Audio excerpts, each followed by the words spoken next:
The winter of 1937 had wrapped Yorkshire in a biting cold. The air was thick with fog, rolling in across the fields, swallowing the lantern lights along the station. Thomas Hensley stood at the platform of Wetherby station, his gloved hands tucked into his overcoat pockets, breath rising in pale clouds against the darkness. The station was almost deserted. Only the sound of the wind pressing against the old iron roof broke the silence. The clock struck 11, the hour when the last train would arrive. Thomas, on leave from his studies in Leeds, had been visiting his uncle in the village and was now bound for York. A sudden whistle echoed through the fog, followed by the distant rumble of wheels. The train emerged like a shadow from another world, its black frame glistening with frost. Thomas stepped forward, his ticket folded neatly in his hand. Then he saw her. A woman in a crimson dress, far too fine for such a bleak evening, appeared at the end of the platform. Her hair was pinned beneath a small hat, and in her hand she carried nothing but a leather-bound book. Without meeting the gaze of a single soul, she stepped gracefully into the last carriage of the train. Thomas hesitated. Something in her presence chilled him, though she had done nothing but pass him by. He boarded the same carriage, the door creaking as he pulled it shut. Inside, the carriage was dim. Gas lamps flickered overhead, casting shadows across the empty seats. The woman sat by the far window, her crimson dress glowing faintly in the yellow light. She did not move. She did not look at him. The train lurched forward, the fog swallowing the platform behind them. Thomas tried to focus on the passing darkness, yet his eyes were drawn back to her. There was something unnatural in her stillness, something that pressed against his chest like a warning. And then, as the train slowed at the next station, the woman rose. She reached for the door, the book still clutched in her hand. Thomas blinked once, and in that instant she was gone. The door swung open to the night air. The platform was empty. The crimson figure had vanished without a trace. Thomas sat frozen, his hand gripping the worn leather of his seat, his breath caught in his throat. For the rest of his life, he would never forget the silence that followed. Years had passed since that bitter winter night of 1937, but the memory clung to Thomas Hensley like frost on glass. He never spoke of it often, save for a few hushed words to his wife on sleepless evenings. To most, it sounded like the nonsense of a tired traveler, a trick of the fog and the late hour. But Thomas knew what he had seen. When he died decades later, his belongings were packed away in a cedar chest that remained unopened in the loft of his family home. It was not until the autumn of 1972 that his granddaughter, Eleanor Hensley, stumbled upon it. She had been cleaning the old house after her father's passing when her hand brushed against the chest's tarnished brass latch. Inside lay relics of a life long gone. A pair of spectacles, letters tied with fading ribbon, and a worn leather wallet. But beneath them all, Eleanor discovered something that caught her breath. A train ticket. The parchment had yellowed with age, yet the date was clear, the 14th of December 1937. Destination, York. The ticket had never been punched. It had never been used. Folded beside it was a small envelope, sealed but brittle at the edges. Eleanor hesitated before opening it. The paper crackled in her hands as she drew out a letter written in a delicate hand. "My dearest," it began. "If this reaches you, then know I have not escaped the night. The agreement must remain unbroken, or the debt will follow us into eternity. Forgive me." It was signed only with the name Isabel. Eleanor frowned. She knew of no Isabel in the family. Yet something in the words unsettled her, as though the letter was never meant to rest in her hands. That night, as the rain lashed against the windows of the house, she left the ticket and letter upon her desk. But when she returned in the morning, the ticket was no longer where she had placed it. The missing ticket troubled Eleanor for days. She searched every corner of the house, certain it had simply slipped between pages or fallen to the floor. Yet no matter how carefully she looked, it was gone. Only the letter remained, folded neatly upon her desk as though mocking her. Curiosity gnawed at her until she resolved to travel into town. The Wetherby Public Archive, a place she had visited once as a child, held dusty shelves of parish records, local newspapers, and forgotten registers. If Isabel had been real, her name might be hidden there. The clerk, an elderly man with thin spectacles, listened politely as Eleanor explained her search. He shuffled into the back room, returning with a box of yellowed clippings. Together they sifted through brittle pages. It was then that Eleanor's heart quickened. A headline dated December 1937 read, "Mystery Disappearance of Young Pianist." The photograph beneath showed a striking woman in a crimson gown, her gaze fixed solemnly at the camera. The name beneath, Isabelle Laurent. The article told of a French pianist who had performed in Leeds that winter. She had been last seen boarding the late train from Wetherby to York.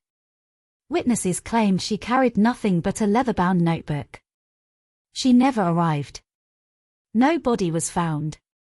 No explanation was ever given. Eleanor stared at the page, her pulse hammering in her ears. The description matched the woman her grandfather had seen that night. The crimson dress. The book. The vanishing. But before she could speak, the clerk cleared his throat. His eyes lingered on the photograph. "My grandmother used to tell a story about her," he said slowly. "They say Isabel made a bargain she could not keep. That she rides the last train still, waiting for someone to set her free." The lamps above flickered, and Eleanor felt the room grow colder.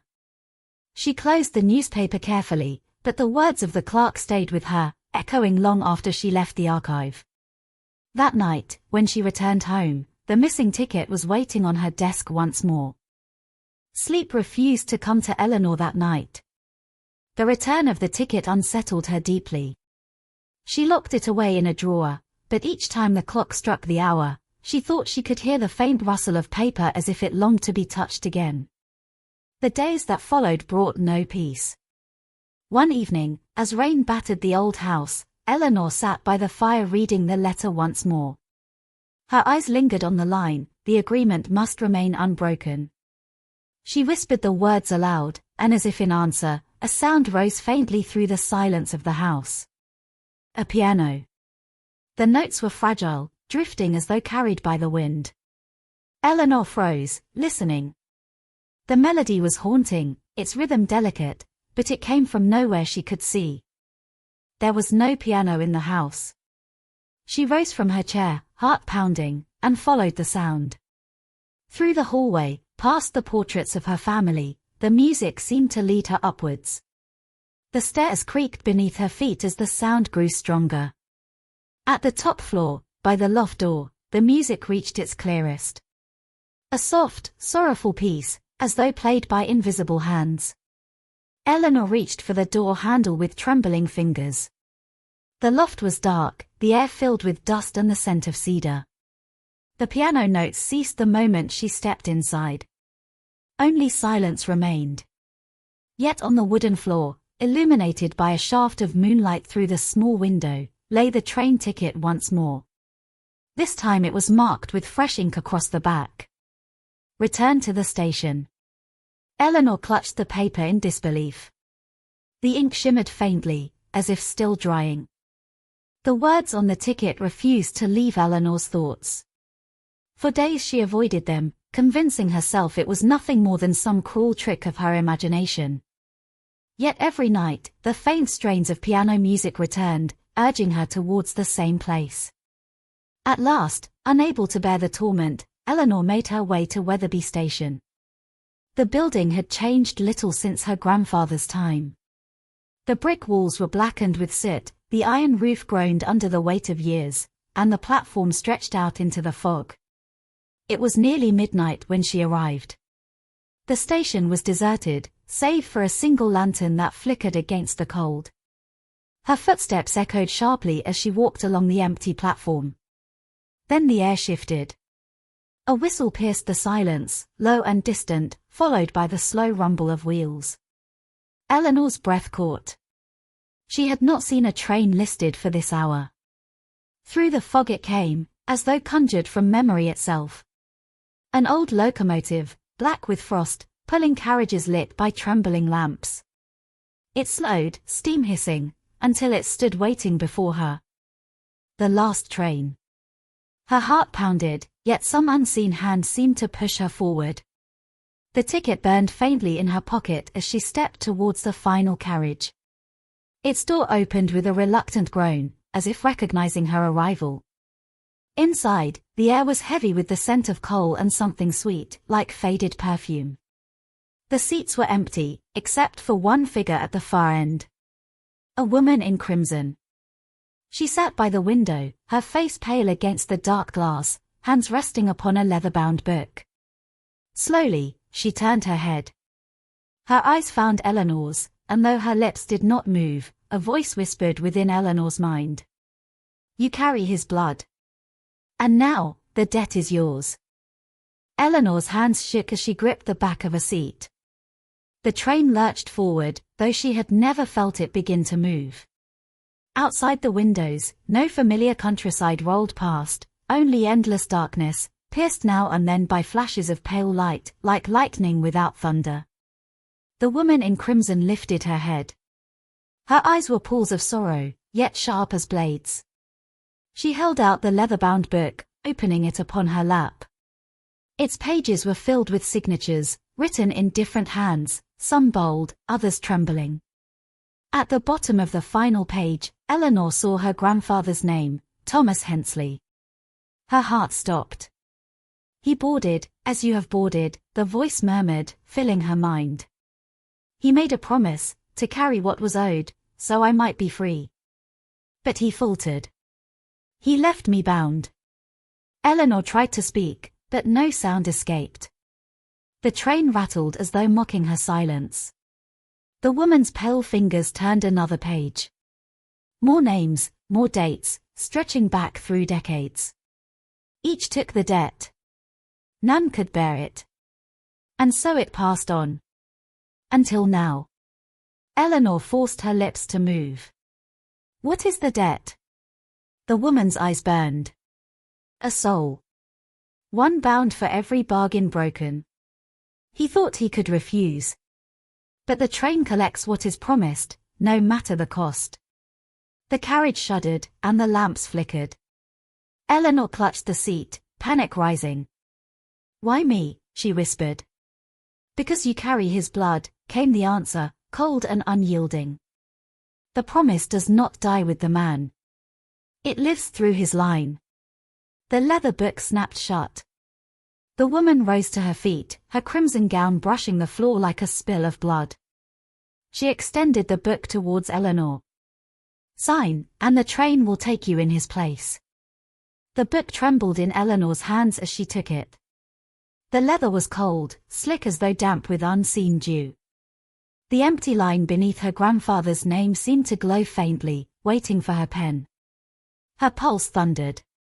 The woman in crimson leaned closer, her perfume drifting like faded roses. "Sign, and the debt ends with you. Refuse, and the train will take more, until your line is broken." Eleanor's mind raced. If she signed, would her life be forfeit?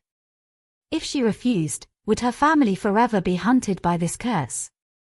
She remembered her grandfather's haunted eyes in the portrait that hung in the hallway, the weight of a secret he could never speak. The lamps above flickered wildly. The train howled against the dark, speeding faster, the windows shaking in their frames. The woman thrust the book forward once more. "Choose." Eleanor drew a sharp breath. She reached into her coat pocket, and instead of a pen, she pulled out the train ticket. The paper shimmered as though alive, its ink glimmering faintly. The woman's eyes narrowed. "That is not yours to keep." Eleanor clenched the ticket tight. "If this is a bargain, then I'll make mine." She pressed the ticket against the open page. To her astonishment, the letters upon it bled into the parchment, burning across the paper like fire. The book shook violently in the woman's grasp. Her eyes widened, fury breaking through her calm mask. "What have you done?" The lamps burst with light, and the train screamed as though tearing itself apart. The woman's crimson gown whipped like flame in a gale. Eleanor was hurled back against the seats as darkness swallowed the carriage. And then all was still. When Eleanor opened her eyes, she was no longer on the train. She lay upon the cold stone floor of Wetherby station. The lantern still burned upon the platform, its flame steady as though nothing had happened. The air was quiet, save for the distant call of an owl. Slowly, she rose to her feet. The train was gone. No smoke, no rails trembling, no echo of wheels. Yet in her hand she still clutched the ticket. It was different now, its surface blank, its ink vanished as if the bargain had been consumed. A whisper stirred the silence. She turned sharply, and there, at the far end of the platform, stood the woman in crimson. Her form was faint, like smoke, her eyes no longer burning but softened with weary release. "You have broken the chain," the voice murmured, gentler than before. "The promise no longer binds. The debt ends here." Eleanor's throat tightened. She wanted to speak, to ask what fate awaited the souls before her, but the words never came. The woman lowered her head, and with a final breath that sounded like music carried on the wind, she faded into the night. Eleanor stood in silence, the weight of generations lifting from her shoulders. She gazed once more at the blank ticket in her hand. Then, with a trembling sigh, she let it fall. The wind caught it and carried it away into the darkness. The last train would not return. Not for her, not for her family. And as she walked away from the station, the clock struck midnight. For the first time in decades, the Hensley line was free. For many nights afterwards, Eleanor dreamt of the train. Not of terror, but of silence, an empty carriage lit by pale lamps, drifting endlessly into nothing. Each time she awoke, she felt lighter, as though the shadow of her grandfather's burden had finally left her. The house grew still. No more phantom piano notes, no whispers in the corridors, no ticket reappearing upon her desk. Wetherby Station remained quiet, its bricks weathered, its tracks rusted with time. And yet, whenever Eleanor passed the place, she felt the faint warmth of gratitude brushing against her heart, like a farewell from those who had been trapped too long. She never forgot the woman in crimson, nor the weight of the book filled with names. But she knew that night had closed the ledger for good. The last train had departed, never to return. And so, with dawn breaking across the Yorkshire hills, Eleanor Hensley stepped into her future, unchained at last.